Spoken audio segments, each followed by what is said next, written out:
Today our concept is LCR circuit. LCR means when L, C are connected in series with a AC source. Okay, in this video we have to drive a derivation for a LCR circuit. Okay, now first of the things we have to explain about what is LCR circuit. LCR circuit is used in radio and televisions for tuning the frequency.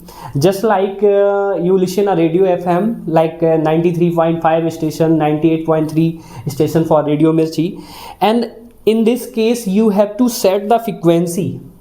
और जब आपको frequency set करते हो तभी जाके वो radio signals मतलब radio FM जो चैनल आपने प्ले किया वही प्ले होता है.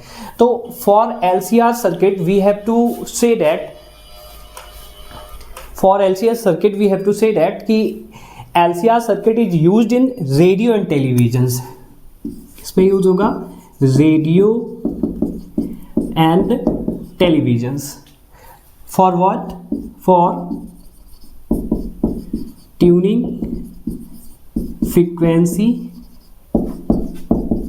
comma we can also say that filtering the signal, and third one communication में भी इसका use we can say that. तो LCR circuit is used in radio and TV for tuning frequency, for filtering signal, for communications. In this video we have to drive a derivations. Okay, in case of LCR circuit, so you already study about L, C and R. Okay, suppose L is connected with C and R is also connected with them. तो L, C, R, all of them connected with AC source. सभी को हमने किसी से connect कर दिया है, AC source से कनेक्ट कर दिया है. ओके, और सभी को हमने LCR को किससे कनेक्ट कर दिया है? AC source. AC source means that is the AC source and AC source have voltage that is V is equal to V naught sin omega t, that is the alternating voltage. LCR, इससे पहले आपने L को भी AC source से connect किया था, C को भी AC सोर्स से कनेक्ट किया था, R को भी AC सोर्स से कनेक्ट किया था, and the result you get, what result you get in separately for L, for C, for R. Now we have to connect all of them in a series with a AC source. हम सभी को किस में connect कर रहे हैं? LCR को series में कनेक्ट कर रहे हैं with a AC source. Okay, AC source have voltage V is equal to V naught sin omega t. Suppose a current is drawn from a alternating voltage, that is I, and that I is flowing in the circuit, and you know that if the current is flowing in the circuit, the voltage drop, and the voltage drop across the inductor, that is VL, voltage drop across the capacitor, that is VC, voltage drop across the resistance, that is VR. Okay, every inductor, capacitor, resistance have specific resistance, and due to specific resistance the voltage drop. इसके across voltage VL, इसके across voltage VC, इसके across voltage VR. And you already study about what is the formula of VL, inductive voltage. You know that is the current, and V is equal to IR होता है. You form a formula by on the basis of V is equal to IR. Okay, for inductive VL is equal to I, and in the place of resistance you can use XL. What is XL? That is inductive reactance. That is inductive reactance. Okay, VC, capacitive voltage. In term of capacitive voltage, I XC, and what is XC? XC is used in place of resistance, so we can say that capacitive reactance. In the place of VR, you already know that V is equal to IR. Okay, R is a resistance. What is R? You can say that R is a resistance. For derivation of LCR circuit, we have to drive net voltage means resultant voltage, net impedance and the resultant phase angle.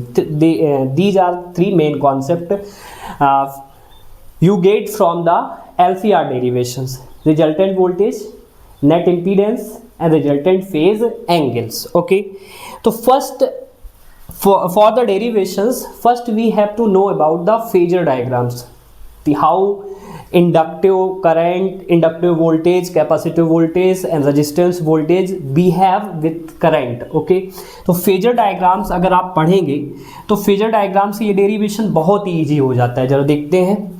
आपको पता है कि in case of resistance both V and I are in same phase. किस में होते हैं बेटा? V और I. In case of resistive circuit V and I same phase में होते हैं. ये आपने डेरिवेशन भी पढ़ा हुआ है. In case of inductive circuit तो V and I, we can say that इस केस में voltage lead from the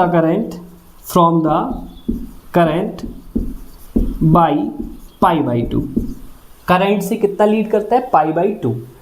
in case of ये that is L, sorry, in case of capacitive circuit V and I, तो you can say that voltage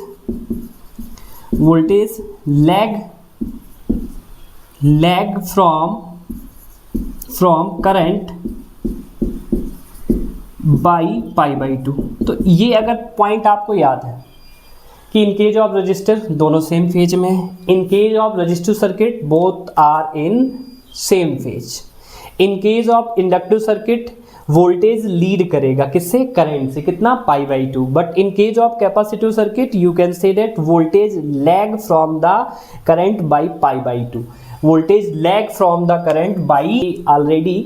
Now I am already explained about what is the behavior of VI, I in R, L, C. Okay, so phasor diagrams. Okay, in case of phasor diagrams, suppose we have to explain the behavior about V and I. V and I के behavior को यहाँ explain करेंगे. Suppose that is the x axis, that is the y axis, ये y axis है. Okay, and इसी axis के along current की directions होती है और इस एक्सिस के अलोंग किसकी डायरेक्शन होती है? Voltage. And you already know that from this explanations V and I are in same phase, means you can say that resistive voltage and current की directions both are in same phase. लिख देंगे.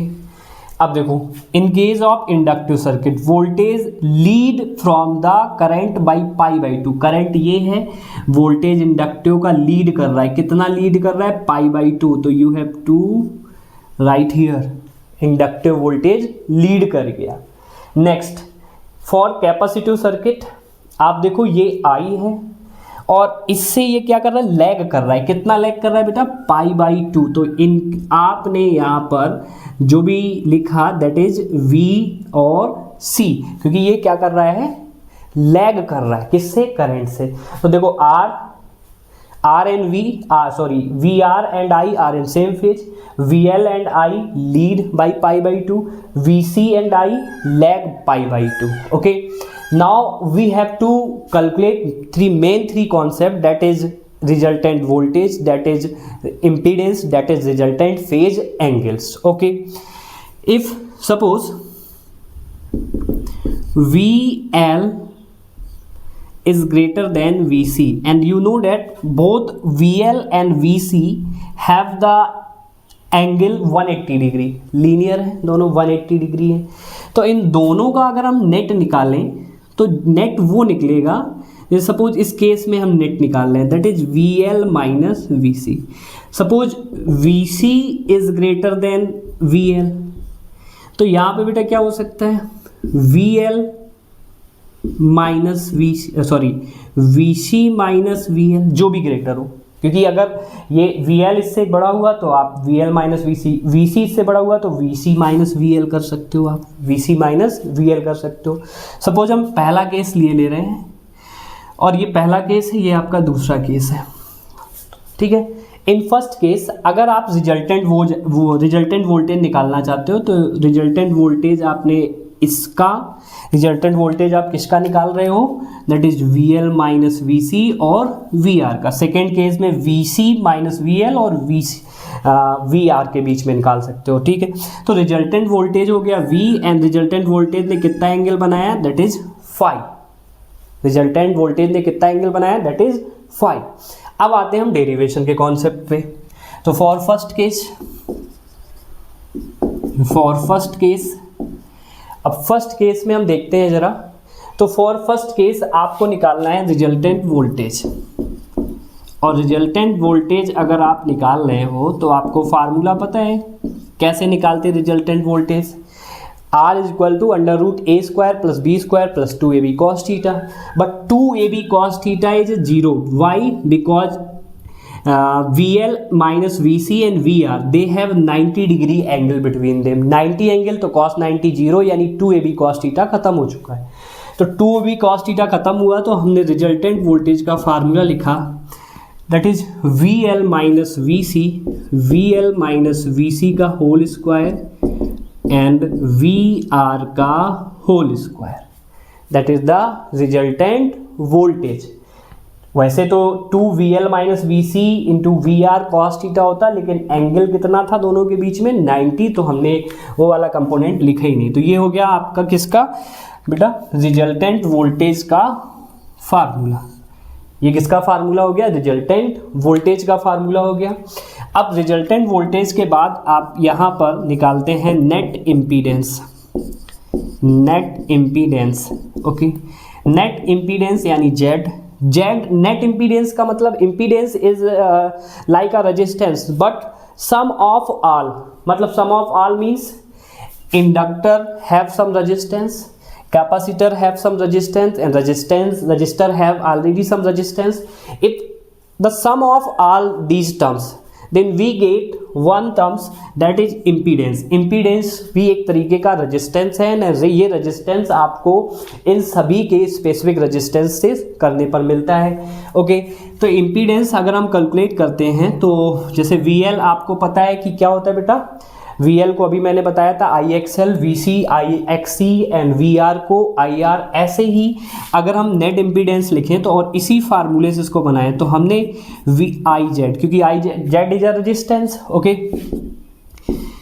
यहाँ रखा, that is IXL, that is IXC का whole square, that is I square and R square. Okay, I common होके cancel हो सकता है, हो जाएगा, तो यहाँ जो बचेगा वो क्या होगा, XL माइनस XC का whole square plus R square, XC minus XL का whole square plus R square, that is the net impedance in the LCR circuit, that is the net impedance in the LCR circuit. Okay, अब net impedance आ गया। Now we have to reach on a third concept, and the third concept is resultant phase angle. Okay, resultant phase angle अगर हम आप calculate करेंगे तो आपको पता है कि दिस इज अ परपेंडिकुलर, ये परपेंडिकुलर है, ये बेस है। तो परपेंडिकुलर और बेस किसका रिलेशन है, I think you know, perpendicular upon base is the relation of tan in term of trigonometry tan theta, यानी you have to connect tan phi and tan phi is equal to perpendicular upon base, that is perpendicular is VL minus VC and base is VR। इसको और solve करेंगे तो IXL IXC and IR, okay, IXL IXC और ये हो जाएगा IR। अगर इससे I कैंसिल कर दो तो क्या बचेगा बेटा, XL माइनस XC और ये क्या बनेगा R। तो ये हो गया रिजल्टेंट फेज, यानी आपको निकालना है फाई। तो इन केस ऑफ फाई आप लिख सकते हो tan inverse XL minus XC upon R। तो ये तीनों कॉन्सेप्ट यहाँ से मैंने प्रूव कर दिए। आपको रिजल्टेंट एंगल बता दिया, नेट इम्पीडेंस बता दिया, रिजल्टेंट वोल्टेज बता दिया, और how the behaviour of V and I in the particular circuit. R में भी एक्सप्लेन किया, आर में सेम फेज, इंडक्टर में लीड करता है, कैपेसिटर में। अगर ये आपको पॉइंट याद है, these are the important point for the derivation of LCR, for the derivation of LCR, for the derivation of any other two circuit. Okay, so these are the main point, and with the help of phasor diagrams you easily solve the derivation of LCR circuit. For LCR circuit you have to calculate resistance, net impedance and the resultant phase angle. What is the formula of resultant phase angle? That resultant phase angle is equal to, that is tan phi is equal to XL minus XC upon R. XL minus XC upon R, that is the formula of resultant phase angle. In place of XL you know that is 1 upon omega L, sorry, that is omega L, and in place of XC you write here 1 upon omega C, that is the value of XL and XC. XL is inductive reactance and XC is a inductive capacitance. Okay, the condition is that suppose XL means omega L is greater than omega C. Omega L is greater than omega C, 1 upon omega C. Okay, omega L is greater than 1 upon omega C. So you know that if omega L is greater than omega 1 upon omega C, 1 upon omega C, and that is the formula. अगर इस फार्मूले को थोड़ा सा इसी के case में और लिखें तो बेटा क्या बनेगा, ये tan phi is equal to omega L minus 1 upon omega C upon R, यही तो होगा। अब इस फार्मूले से अगर देखा जाए तो tan phi is equal to omega L minus omega C, and omega L is greater than 1 upon omega C. Okay, तो omega L is greater than 1 upon omega C. In case में आप एक चीज कह सकते हैं कि if this is greater than from this, तो जो ये वैल्यू इससे बड़ी है तो you get a resultant phase angle is positive. मतलब if omega L is greater than by the 1 upon omega C, then resultant phase angle is positive. If the resultant phase angle is positive, then you know that is positive.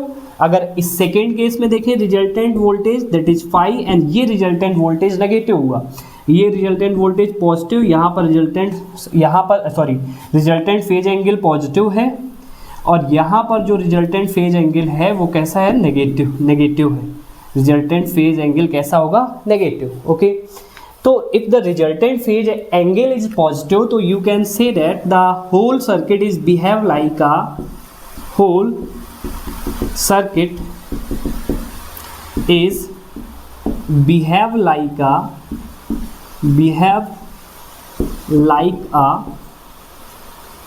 inductive circuit. ये important point है, inductive circuit for MCQ. Okay, if condition याद रखना है, if omega L is greater than by 1 upon omega C, तो resultant phase angle is positive. And the second point, for second point omega L is less than 1 by omega C. अब ये इससे कम है, तो you know that this value is greater than this, तो resultant phase angle is negative, यानी we can write here resultant phase angle is negative. If this is negative, if this resultant phase angle negative, then you can say that circuit is behave like a capacitive circuit.